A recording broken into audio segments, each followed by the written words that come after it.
If you remember what I said in the last video about listening to this song instead of me, that goes about triple for this stage.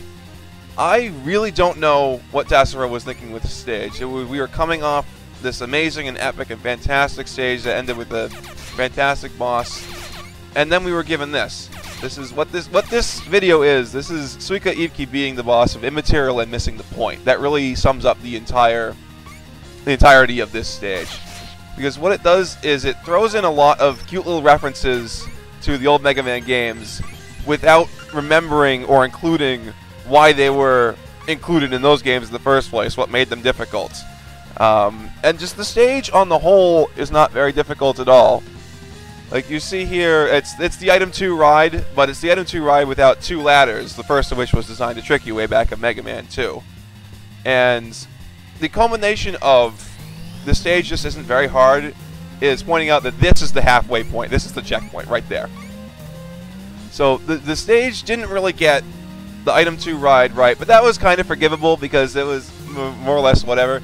But here it doesn't even do the block puzzles correctly either. The thing about the block puzzles that made them so tricky and aggravating was that they were always over a bottomless pit, or they were over spikes, or they were long stretches over, if it was over ground, it was over a long stretch of grounds.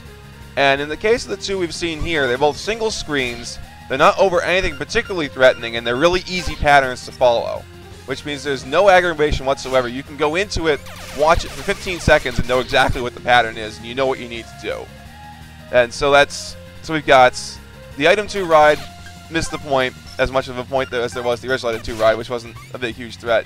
Now we've had the block puzzle missing the point, and now we have the intangible floor from Mega Man 2 again.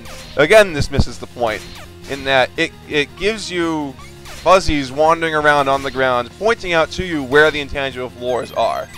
Now, the way Mega Man 2 did it, they did it the right way, where you had to... you got introduced to it in non-lethal situations where you'd be falling through blocks, and then eventually start introducing lethal situations where you had to use the bubble lead to figure out exactly where you could and could not go. In this game, it just gives you the Kadamas. It does all the work for you. There's no work necessary in figuring out where the intangible floors are. And it's not like you couldn't do it, because the Yin-Yang Strike and the Mental Sacrifice, although I only have one of those in this video if I remember right, is both of those will find intangible floors for you. And so it leads to a whole bunch of non-difficulty. The only real difficult part of this stage is we just passed it. It's that little down staircase with those two assholes trying to pick you off of it right before we got to this area. It's actually very deceptively tricky, and you can get caught in it as easily in your 100th playthrough of the stage as your first. If you're standing on the very bottom block, you are in range of both the rabbit mech and the blue rabbit shooting shots at you, and they will knock you clear off that block into the pit no matter which way you're facing or how far to the left you are standing on it. But that's the only tricky part of the stage. I mean, this is a fortress stage. This is a fortress stage that came right after the Yukari fortress stage with Quickman lasers and just ferries out the ass, and it's just very, very disappointing. And the boss of the stage just imitates the stage really well. I'm going to tell you people right now that I am lazy to the point of sloppy in this fight. There's a lot of screw-ups I make in this fight that normally wouldn't be there. This fight is not very difficult to do without getting hit.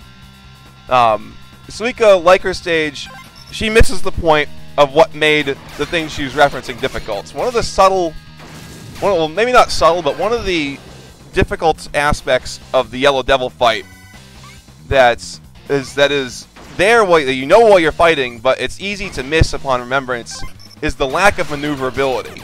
Because if you remember with the original Yellow Devil, it stayed after it came on the screen for the first time. It stayed there the whole time. And so it squished you into the middle of the room because you couldn't walk backwards too far, or else you run into the blocks that were despawning. This doesn't happen here. Everything is coming from off screen in this particular fight. So you have plenty of room to maneuver, and you can see me doing that. I'm using all the room I want when the Suikas are either running or bouncing, because I can, because I know I have all that room with which to maneuver. And to be honest, most of this battle isn't particularly difficult anyway. The one really difficult thing that Suika does is not going to happen in this battle. I got a lucky draw in that I got the two easier to avoid attacks. Not to stop me from having brain dead moments where I just let her jump on me twice, like here. The one particularly difficult attack is the one where she throws the rock at you, and that never happens. So there's nothing really challenging in this fight outside of that. The Suikas running along the ground are space far enough apart that even though they're fairly fast, if you just short hop a whole bunch of them, then they're not going to hit you. And the bouncing ones they'll never bounce so low that you need to jump over them. You'll always need to run under them. You'll see every time they bounce across the screen, I have not jumped once. And they move around slow enough that it's no trouble at all to just avoid getting hit by them.